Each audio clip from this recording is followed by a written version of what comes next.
नमस्कार, मैं हूं पवन त्यागी।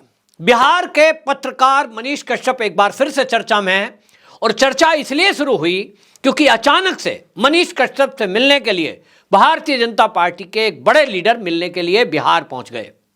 अब यूं तो बहुत दिनों से मनीष कश्यप जैसे जेल से बाहर आए हैं तब से लगातार सुर्खियों में बने हुए हैं, क्योंकि उन्होंने जिस तरह से सरकार को घेरते हुए उस पर सवाल उठाए थे कि मेरे घर की जिस तरह से कुर्की की गई, वो घर दादाजी के नाम था।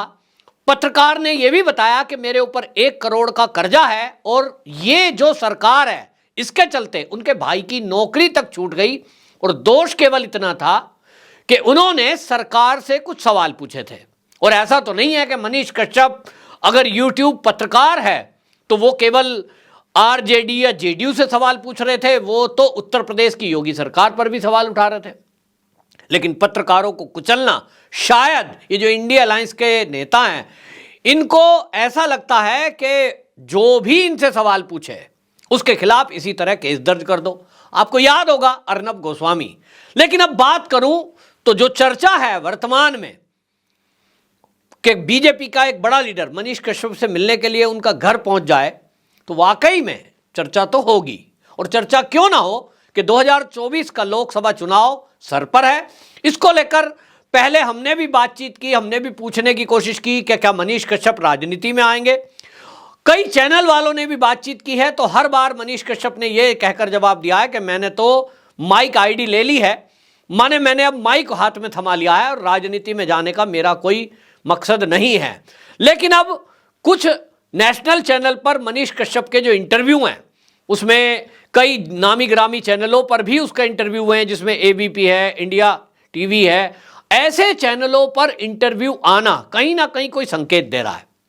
और मनीष कश्यप ने फिर बातों बातों में यह तक कह दिया कि जो राष्ट्रवादी दल हैं, जो सनातनी हैं, जो संतों का सम्मान करते हैं, मेरी पसंद का ऐसा दल है। यानी एक हिंट है। और जब पत्रकार ने पूछा तो आखिरकार आप नाम बता दीजिए, तो बोले आप समझ जाइए। तो भाई समझ तो आप गए होंगे। सनातनी शब्द, संतों का सम्मान, राष्ट्रवादी पार्टी, जब ये 3-4 शब्द मिलते हैं तो इसमें एक शब्द और मनीष कश्यप जोड़ सकते थे कि भ्रष्टाचार के विरुद्ध अगर कोई सरकार इस देश में जीरो टॉलरेंस की नीति पर चल रही है और भ्रष्टाचारियों पर प्रहार कर रही है, वो तो मोदी और योगी सरकार है। यानी भारतीय जनता पार्टी में मनीष कश्यप शामिल होंगे, एक इशारा आ चुका है। और आपको बता दूं कि जिस तरह से भारतीय जनता पार्टी का वो जो बड़े लीडर हैं, मैं बात कर रहा हूं मनोज तिवारी की, जो दिल्ली के प्रदेश अध्यक्ष हैं और बिहार का एक जाना माना सेलिब्रिटी चेहरा भी हैं। बिहार में अब उनको एक जिम्मेदारी दी जानी है। मेरे जो सूत्र हैं उनके अनुसार मनोज तिवारी को इस बार बिहार में ही अपना रण क्षेत्र बनाना पड़ेगा। और ये पार्टी की एक सीधी सीधी मंशा हो गई है, क्योंकि बिहार में उनको एक अपना नया फेस डेवलप करना है। सम्राट चौधरी को जब अध्यक्ष बनाया गया था तभी ये कर दिया गया था कि नई टीम का गठन एक नए तरीके से सम्राट चौधरी के अध्यक्षता में बिहार के अंदर खड़ा किया जाएगा। बिहार में भारतीय जनता पार्टी के पक्ष में वोट देने वालों की कमी नहीं है। जिस तरह से पिछली बार 2019 में लोकसभा की सीटें वहां जेडीयू के साथ मिलकर के 40 में से 39 सीटें उन्होंने जीती, इसमें जेडीयू का पार्ट ज्यादा नहीं है। मोदी के नाम पर वोट मिला, मोदी जी के पिछले 5 साल के काम पर वोट मिला था 14 और 19 के बीच का। और इसलिए बहुत फॉलोवर बिहार के अंदर हैं। लेकिन सवाल वही था कि बिहार में भारतीय जनता पार्टी के पास कोई अपना ऐसा बड़ा चेहरा नहीं है, ऐसा कोई युवा चेहरा भी नहीं है जिसके पीछे युवा खड़े हो सकें। फिर चिराग पासवान, उनकी अपनी एक अलग पार्टी है। अगर वो बीजेपी में मर्ज होते हैं तो निश्चित जानिए कि चिराग पासवान का भविष्य भी उज्जवल है।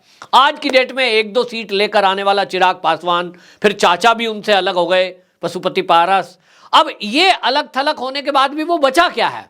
लेकिन नेता बढ़िया है, उनके पिता की एक छवि है, एक पासवान वोट है। इन सबके अलावा युवाओं का पसंदीदा वो चिराग पासवान चेहरा है। मैं तो ये तक कहता रहा हूं कि पिछले दिनों अगर सरकार बनाने का जोड़ तोड़ करके कोई कोशिश चली तो वहां मुझे दिखाई दे रहा है कि युवाओं को अपनी तरफ आकर्षित करने वाला अगर कोई नेता बीजेपी का हो सकता है वो चिराग हो सकता है। लेकिन अब उनकी मर्जी है कि वो अपनी पार्टी अलग से चलाएं, बीजेपी में मर्ज ना करें। ये उनकी मर्जी है, लेकिन अगर मर्ज करते हैं तो निश्चित जानिए कि चिराग पासवान को एक बड़ा प्लेटफॉर्म अपनी राजनीतिक पारी खेलने के लिए मिलेगा और वहां उनका भविष्य भी उज्जवल है। तो हो सकता है, क्योंकि मैंने तो कई लोगों से सुना भी है, अक्सर ये बातें होती हैं कि मोदी जी से जिस तरह की चिराग पासवान की ट्यूनिंग है, कहते हैं भाई चिराग पासवान को वो मोदी जी अपना बेटा मानते हैं, क्योंकि उनके पिता के जो संबंध रहे उसके कारण से, तो एक सम्मान है। लेकिन बात वही है कि उनकी एक अलग पार्टी है, उस अलग पार्टी के होते अगर 1, 2, 4 सीट आप लाते हैं, तब ऐसे में कोई आपको सीएम कैसे बना सकता है, आपके ऊपर विश्वास कैसे कर सकता है। हालांकि नो डाउट, लेकिन अब आपको बता दूं कि जिस तरह की अब 2024 की तैयारी भारतीय जनता पार्टी ने शुरू करी है, मैंने आपको पहले भी वीडियो में बताया कि इस बार भारतीय जनता पार्टी जो एक अनुमान लगाया जा रहा है कि लगभग 50 से 60% नए चेहरों को मैदान में उतारेगी। और ये जो नए चेहरे हैं, ये वो चेहरे होंगे जो भारतीय जनता पार्टी की और मोदी जी की रणनीति है, आगे की नीति है, वो है अगले 25 साल के लिए। जैसा कि मोदी जी हमेशा अपने हर भारत में भाषण में कहते रहे कि अमृत उत्सव है, और जब हम देश की आज़ादी का 100वां साल मना रहे होंगे, उस समय हमारा देश विकसित भारत बन चुका होगा, हम दुनिया की नंबर 1 या नंबर 2 इकोनॉमी होंगे। इस तरह की बातें जब मोदी जी करते हैं तो वो अपना अगला 25 साल का विजन लेके चल रहे हैं। अब ऐसे में आज की डेट में जिसकी उम्र 40 साल है, तो समझिए उसमें 25 जोड़ दो तो वो 65 हो जाती है। और भारतीय जनता पार्टी ने ये अपना रिटायरमेंट का टाइम भी रखा है कि भाई 65 के बाद कोशिश करें कि उनको और कोई काम दिया जाए, लेकिन राजनीति में, एक्टिव राजनीति में 65 साल से अधिक के लोगों को रिपीट ना किया जाए। तो जो भी उसमें ऐसे लोग हो रहे हैं, अब उम्मीद है कि उनको कोई और संगठन की जिम्मेदारी दी जाएगी, लेकिन युवा चेहरों को ज्यादा तवज्जो इस 2024 के लोकसभा चुनाव में दी जाएगी। और इसीलिए जो मुझे ये लग रहा था कि भाई, मैं पहले खबरें आ रही थी सीएम तो नहीं बनाया जाएगा क्योंकि एक नया चेहरा है, भारतीय जनता पार्टी की अभी कार्य करने की जो शैली है उससे वाकिफ नहीं है और पुराने लीडर बहुत हैं। लेकिन हाँ, इतना जरूर है कि आप याद करिए 2019 का चुनाव जब लोकसभा का हुआ था तो मोदी जी ने कई ऐसे चेहरे सांसद बनाए थे जिनकी कोई कल्पना नहीं कर सकता। एक सांसद थे जो झोपड़ी में रहते थे, साइकिल पर चलते थे, कैसे आपने देखा कि उनको संसद में आते हुए। एक आपने देखे कि विदेश सचिव रहे एस जयशंकर, उनको किस तरह से सांसद बनाया और मंत्री बनाया, जो कभी कहीं कोई पॉलिटिक्स में कहीं पार्टिसिपेट ही नहीं किया, ब्यूरोक्रेट्स रहे हमेशा वो भी और उनके पिताजी भी। और इस तरह के कई उदाहरण आपको मिलेंगे कि उन्होंने, चाहे कोई खिलाड़ी है, फिर चाहे कोई सेना का आया हुआ है, जनरल वीके सिंह देखिए आप, जनरल वीके सिंह सेना के रिटायर जनरल रहे हैं, कोई राजनीतिक अनुभव नहीं है, लेकिन मोदी जी को ये जरूरत थी कि देश की सेवा के लिए ऐसा एक व्यक्ति जिसके पास इतना अनुभव हो। और उसके बाद आप देखिए उनका कार्य करने का तरीका, कितने ही विदेशों में उन्होंने जो भूमिका निभाई है मुसीबत के समय में, वो दूत बन करके सरकार के साथ खड़े रहे हैं, ऐसा कोई जनरल रिटायर ही कर सकता है। तो इसलिए मोदी जी का जो प्रयोग था वो पूरी तरह सफल हुआ है। और अब अगले 25 साल की कार्य योजना जब भारतीय जनता पार्टी बना रही है, तो इसमें मुझे दिखाई दे रहा है कि मनीष कश्यप को हो सकता है 2024 के लोकसभा चुनाव में किसी भी बिहार की एक सीट से मैदान में उतारने की तैयारी या मन बनाया हो भारतीय जनता पार्टी ने। जैसे कि मैंने बताया, सम्राट चौधरी हैं, वो अपने हिसाब से अपनी टीम का गठन कर रहे हैं अपने हिसाब से, और उन्हीं की सहमति से आपको बता दूं, उन्हीं की वजह से ऐसा कहा जा रहा है कि अभी जोड़ तोड़ की राजनीति जो चल रही थी, नीतीश कुमार ने कई बार कोशिश की कि वो भारतीय जनता पार्टी को सपोर्ट कर दें और बीजेपी का सीएम बना दें, लेकिन सम्राट चौधरी अड़ गए और उन्होंने ये तक कह दिया कि इससे हमारी छवि खराब होगी और हमारा घाटा होगा, और इसलिए हम इंडिपेंडेंट लड़ेंगे तो ज्यादा फायदे में रहेंगे, हमको किसी से भी समझौता नहीं करना। और उसके बाद नीतीश कुमार को वापस कर दिया गया, या यूं कहें एंट्री बैन कर दी गई एनडीए में सम्राट चौधरी की वजह से, क्योंकि सम्राट चौधरी जब अध्यक्ष बने हैं उनको फुल पावर है कि वो अपने हिसाब से पूरे निर्णय लें और पार्टी उनकी बात से सहमत होती है। और इसलिए सम्राट चौधरी का दिल्ली आना और उस दिल्ली आकर के जिससे भी वो मिले होंगे, लेकिन इतना तय है कि पार्टी आला कमान को अपना फैसला बदलने के लिए मजबूर होना पड़ा। नीतीश कुमार से समझौता होते होते रह गया। अब जो नई टीम खड़ी करनी है उसमें निश्चित जानिए कि सम्राट चौधरी वो अध्यक्ष हैं, तो अपने हिसाब से नए नए लोगों को वो इस बार टिकट देने वाले हैं। और वो जो नई टीम होगी वो हर बार आपको मिलेगा, क्योंकि देखिए 40 लोकसभा सीटें हैं, तो आप निश्चित जानिए कि 40 में से कम जैसे मैंने कहा कि 20 से 25 चेहरे आपको नए दिखाई देंगे। और ये नए चेहरे 25 कहां से आएंगे आप सोच भी नहीं सकते। और इसमें मनीष कश्यप के लिए एक सीट तो तय हो ही सकती है, और इसीलिए मनीष कश्यप और भारतीय जनता पार्टी के दिल्ली प्रदेश के पूर्व अध्यक्ष और सेलिब्रिटी, बिहार के जाने माने और लोकप्रिय नेता, या यूं कहूं पूर्व वहां के जो कलाकार रहे हैं, वो फिल्मकार, गीतकार मनोज तिवारी, उनका गांव जाना, घर जाना। हालांकि उनका कहना यह है कि जिस तरह का संघर्ष मनीष कश्यप ने किया है, मैं केवल उनसे मिलने और बातचीत करने गया हूं। लेकिन इतना तो तय है कि कुछ ना कुछ भारतीय जनता पार्टी में चल रहा है, क्योंकि बीजेपी का कोई कार्यकर्ता, कोई नेता, बल्कि इतना बड़ा नेता अपने आप से कोई डिसीजन नहीं लेता। कहीं ना कहीं से एक इशारा हुआ। और जैसा मैंने आपको बताया कि आप देखेंगे इस बार मनोज तिवारी क्योंकि दिल्ली से सांसद हैं, लेकिन इस बार उनको बिहार भेजा जाएगा, क्योंकि बिहार में युवा नेताओं की जरूरत है। और मनोज तिवारी के अंदर ये गुण तो है ही कि वो जहां खड़े हो जाएं वहां युवाओं की लाइन लग जाती है।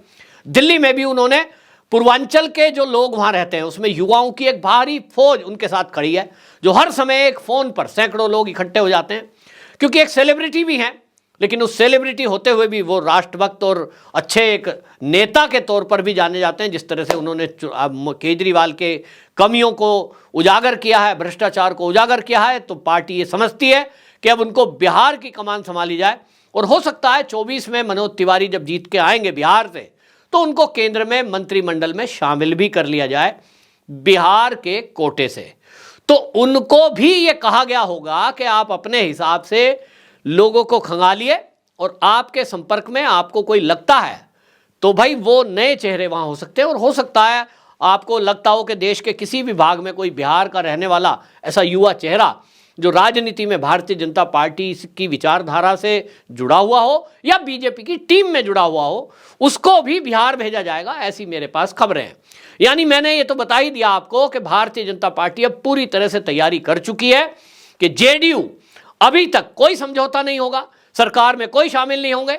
और जो उनके सांसद हैं इस समय, वो सांसद जरूर जेडीयू छोड़कर आना चाहेंगे बीजेपी में, वो उनको शामिल कराकर टिकट जरूर दिया जा सकता है, जिनकी संख्या 16 है।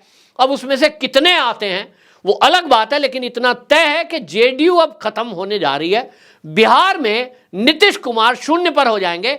जिस तरह से महाराष्ट्र के अंदर आज उद्धव ठाकरे का हाल हुआ है, जिस तरह से महाराष्ट्र के अंदर आज वहां आप देख रहे हैं कि शरद पवार का हाल हुआ है, लगभग आपको इसी तरह का हाल अब नीतीश कुमार का होता हुआ दिखाई देगा। ये अमित शाह की जो बात थी कि पीठ में जिन्होंने छुरे घोंपे हैं उनके लिए एनडीए के दरवाजे अब बंद हैं, तो भाई इससे ज्यादा बड़ा नेता तो कोई है नहीं। और इसीलिए आपको बता दूं कि मुझे लगता है कि अब जो समय चल रहा है उसके चलते ये तय कर लिया है शायद भाजपा ने कि वो अपने दम पर लड़ेगी। जो टूट कर आएगा उसका स्वागत किया जाएगा, और उस स्वागत में भी भारतीय जनता पार्टी का अपर हैंड होगा कि वो जो जेडीयू के लीडर आएंगे, जो सांसद हैं, उनमें से किसी को ले या ना ले, और किसको ले, टिकट किसको दे, ये भारतीय जनता पार्टी का लीडर तय करेगा, जो सम्राट चौधरी के साथ बैठ करके पार्टी आला कमान होंगे। अगर इनसे अभी मिलकर के चुनाव लड़ा जाता है तो जेडीयू निश्चित रूप से मान लीजिए कि 40 में से 16 तो जो जीते हुए सांसद हैं वही कहेंगे हमें भी टिकट रिपीट करो, जबकि उनको रिपीट टिकट करने का मतलब है रिस्क, लेकिन वो जेडीयू के कोटे से होंगे। कुल मिलाकर अब क्या ये फाइनल होता है, लेकिन इतना तो तय जानिए कि भारतीय जनता पार्टी की तैयारी 25 से 30 सीटों पर अपने कैंडिडेट उतारने की है, जिसमें आपको नए चेहरे दिखाई देंगे। मनीष कश्यप भारतीय जनता पार्टी के लोकसभा के प्रत्याशी के तौर पर आपको देख सकते हैं कि आप चुनाव लड़ते हुए आपको दिखाई देंगे। किस सीट से लड़ेंगे ये भी कहना अभी दूर की कौड़ी होगी, लेकिन जिस तरह की हलचल मची है और जिस तरह से मनीष कश्यप के इंटरव्यू नेशनल चैनल पर कराए जा रहे हैं, मैं कराए जा रहे शब्द बोल रहा हूं बहुत जिम्मेदारी से, उससे आप समझ लीजिए कि भारतीय जनता पार्टी ने कुछ सोचकर तैयारी शुरू कर दी है। और ऐसे चेहरों को आगे बढ़ाया जाएगा। निश्चित रूप से ऐसे लोगों को इशारा कर दिया गया है जो एक्टिव भी हैं क्षेत्र में। कई ऐसे नाम भारतीय जनता पार्टी के टिकट पर आपको प्रत्याशी के तौर पर चुनाव लड़ते 2024 में दिखाई देंगे। आपकी क्या राय है? कमेंट बॉक्स में जरूर बताएं। वंदे मातरम।